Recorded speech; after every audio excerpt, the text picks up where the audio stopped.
Wahai semua insan, takbir buat kumandang akhir Ramadan. Bersiap sedia pulang ke desa menyambut raya. Wahai semua insan, berjabat tangan bersama semua, minta ampun maaf pada mereka, jernihkan sengketa. Hati gembira berjumpa semua sanak saudara pagi raya.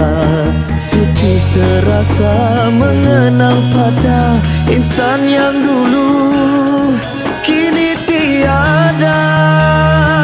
Selamat Hari Raya, selamat Hari